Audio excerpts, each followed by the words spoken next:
स्वागत है दोस्तों आपका आपके YouTube चैनल। मैं हूँ टेक्निकल गुरु पंकज। अभी मैं आपके लिए लाया हूँ मोटर से संबंधित क्वेश्चन। तो चलिए शुरू करते हैं अब ये वीडियो। तो हमारा पहला क्वेश्चन है, दिष्ट धारा शंट मोटर की क्षेत्र कुंडलन में प्रत्यावर्ती धारा सप्लाई देने पर उत्पन्न चुंबकीय क्षेत्र होगा। ऑप्शन ए स्थिर, ऑप्शन बी प्रत्यावर्ती, ऑप्शन सी स्पंदित और ऑप्शन डी गोल्डी। तो इसमें हमारा सही आंसर क्या है? इसमें हमारा सही आंसर हो जाएगा ऑप्शन बी प्रत्यावर्ती। जो है दिष्ट धारा मोटर की धारा सप्लाई क्या हो जाएगी? वो प्रत्यावर्ती हो जाएगी। चलिए बढ़ते हैं अगले क्वेश्चन में। हमारा अगला क्वेश्चन है, सिंगल फेज एसी सप्लाई से उत्पन्न प्रत्यावर्ती चुंबकीय क्षेत्र को दो घूर्णी यानी रोटेटिंग क्षेत्रों में विभक्त किया जा सकता है, यह किस नियम के अनुसार है? ऑप्शन ए फ्लेमिंग का दाएं हाथ का नियम, ऑप्शन बी केल्विन का नियम, ऑप्शन सी फेरारिस का सिद्धांत, ऑप्शन डी एम्पियर का नियम। इसमें हमारा सही आंसर क्या है? इसमें हमारा सही आंसर है ऑप्शन सी फेरारिस का सिद्धांत। तो चलिए बढ़ते हैं अगले क्वेश्चन में। अगला क्वेश्चन है हमारा, घूर्णी चुंबकीय क्षेत्र प्राप्त करने के लिए आवश्यक न्यूनतम फेजों की संख्या होगी। Option A 1, option B 2, option C 3, option D 6। तो इसमें हमारा सही आंसर क्या होगा? इसमें हमारा सही आंसर होगा ऑप्शन बी 2। चुंबकीय क्षेत्र की आवश्यकता अनुसार फेजों की संख्या कितनी होगी? 2 होगी। ठीक है दोस्तों, चलिए अगले क्वेश्चन में। अगला क्वेश्चन है हमारा, प्रेरण मोटर के रोटर में ताम्र हानियाँ होती हैं। ऑप्शन ए घर्षण में व्यय शक्ति के तुल्य, ऑप्शन बी वायु घर्षण में व्यय, ऑप्शन सी ऊष्मा के रूप में व्यय, ऑप्शन डी निर्गत शक्ति के तुल्य। इसमें हमारा सही आंसर क्या होगा? इसमें हमारा सही आंसर होगा ऑप्शन सी ऊष्मा के रूप में व्यय। प्रेरण मोटर के रोटर में ताम्र हानियाँ होगी ऊष्मा के रूप में व्यय। चलिए बढ़ते हैं अगले क्वेश्चन में। अगला क्वेश्चन है, एक 3 कला स्लिप रिंग प्रेरण मोटर का रोटर ऑप्शन ए कुंडलित होता है, ऑप्शन बी लघुपतित होता है, ऑप्शन सी डबल केज का होता है, ऑप्शन डी इनमें से कोई नहीं। देखिए दोस्तों, इसमें जो त्रिकला कहा गया है वो हमारा फेस है। इसमें बोला गया है कि एक 3 फेस स्लिप रिंग प्रेरण मोटर का रोटर। तो इसमें से क्या होगा आंसर हमारा? इसमें हमारा सही आंसर हो जाएगा ऑप्शन ए कुंडलित होता है। ठीक है दोस्तों, चलिए बढ़ते हैं अगले क्वेश्चन में। अगला क्वेश्चन है हमारा, सिंगल फेज एसी मोटर में कंडेंसर का उपयोग किस कारण से किया जाता है? ऑप्शन ए हानियाँ कम करने के लिए, ऑप्शन बी धारा कम करने के लिए, ऑप्शन सी पेज स्प्लिट करने के लिए, ऑप्शन डी उपरोक्त सभी। इसमें हमारा सही आंसर क्या होगा? इसमें हमारा सही आंसर हो जाएगा ऑप्शन सी पेज स्प्लिट करने के लिए। ठीक है दोस्तों, चलिए बढ़ते हैं अगले क्वेश्चन में। अगला क्वेश्चन है हमारा, इलेक्ट्रिक मिक्सर के लिए उपयुक्त मोटर है। Option A universal, option B साइडर ध्रुव motor, option C hysteresis motor, option D इनमें से कोई नहीं। इसमें हमारा सही आंसर क्या होगा? इसमें हमारा सही आंसर होगा ऑप्शन ए यूनिवर्सल मोटर। ठीक है दोस्तों, तो चलिए बढ़ते हैं अगले क्वेश्चन में। यूनिवर्सल मोटर को ऑप्शन ए किसी भी वोल्टेज पर चलाया जा सकता है, ऑप्शन बी एसी अथवा डीसी किसी भी सप्लाई पर चलाया जा सकता है, ऑप्शन सी किसी भी गति पर चलाया जा सकता है, ऑप्शन डी 1, 2 तथा तीनों फेज पर चलाया जा सकता है। इसमें हमारा सही आंसर क्या होगा? इसमें हमारा सही आंसर हो जाएगा ऑप्शन बी एसी अथवा डीसी किसी भी सप्लाई पर चलाया जा सकता है यूनिवर्सल मोटर को। चलिए बढ़ते हैं अगले क्वेश्चन में। विभक्त कला पोर्टेबल हैंड ड्रिल मशीन के लिए उपयुक्त मोटर है। ऑप्शन ए विभक्त कला मोटर, ऑप्शन बी साइडर ध्रुव motor, option C universal motor और option D DC shunt motor. तो इसमें हमारा सही आंसर क्या होगा?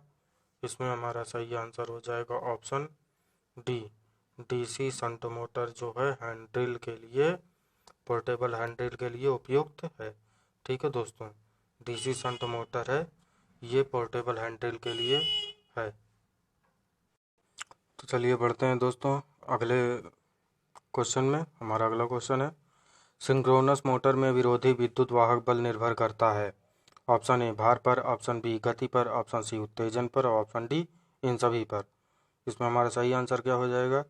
इसमें हमारा सही आंसर हो जाएगा ऑप्शन सी। उत्तेजन पर सिंक्रोनस मोटर में विरोधी विद्युत वाहक बल उत्तेजन पर निर्भर करता है। ठीक है दोस्तों, इसका क्या हो जाएगा, उत्तेजन पर निर्भर करता है। ठीक है दोस्तों, चलिए बढ़ते हैं हम अगले क्वेश्चन में। अगला क्वेश्चन है, सिंक्रोनस मोटर के स्टेटर में प्रेरित विरोधी विद्युत वाहक बल निर्भर करता है।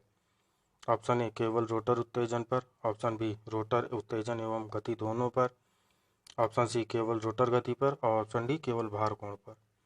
इसमें हमारा सही आंसर क्या होगा, इसमें हमारा सही आंसर हो जाएगा ऑप्शन ए केवल रोटर उत्तेजन पर। सिंक्रोनस मोटर के स्टेटर में प्रेरित विरोधी विद्युत वाहक बल केवल रोटर उत्तेजन पर निर्भर करता है। ठीक है दोस्तों, चलिए बढ़ते हैं अगले क्वेश्चन में। तुल्यकाली मोटर में किस हानि में भार के साथ परिवर्तन नहीं होते हैं। ऑप्शन ए ताम्र हानियाँ, ऑप्शन बी हिस्टैरिसीस हानियाँ, ऑप्शन सी वायु घर्षण हानियाँ, ऑप्शन डी उपयुक्त सभी स्थिर होती हैं।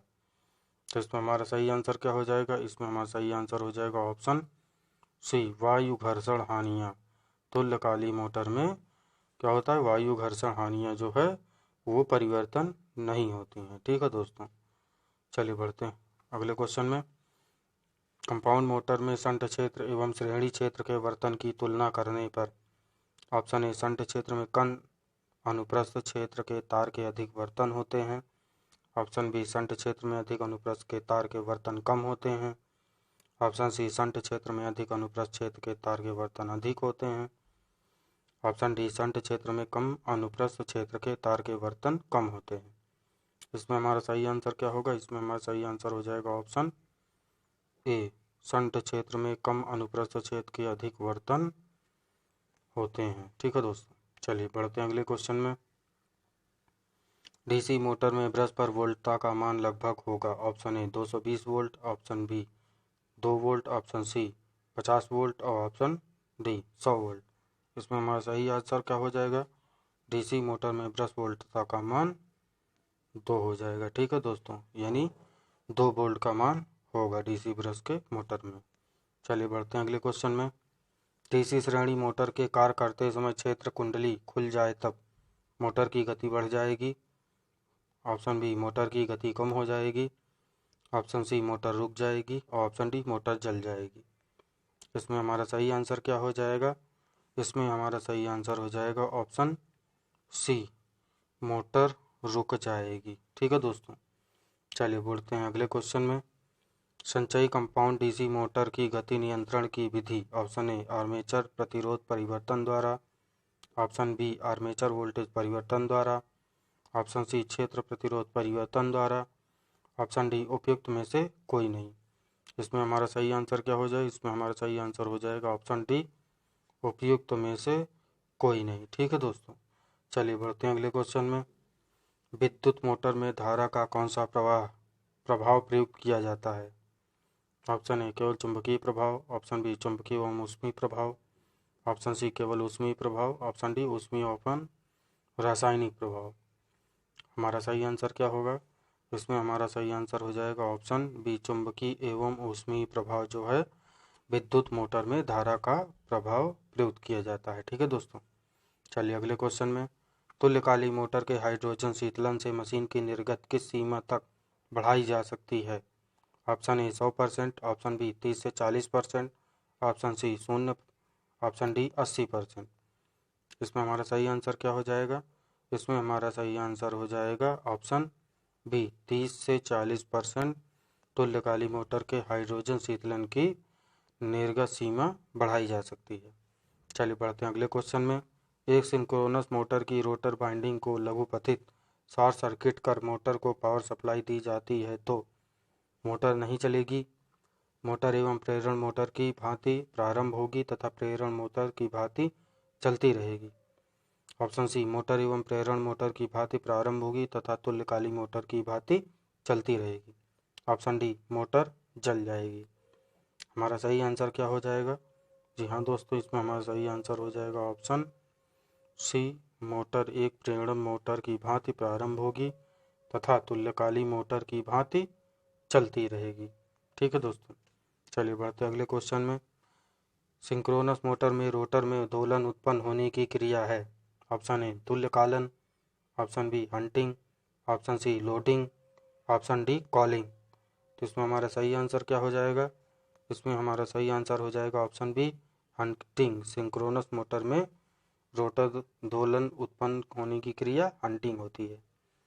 चलिए दोस्तों अगले क्वेश्चन में, मोटर परिपथ ब्रेकर हेतु चक्र को बंद करने का समय क्या होगा? Option A 0.001 second, option B 0.01 second, option C 0.10 second, option D 0.003 second. इसमें हमारा सही आंसर क्या होगा? इसमें हमारा सही आंसर हो जाएगा ऑप्शन बी 0.01 सेकेंड।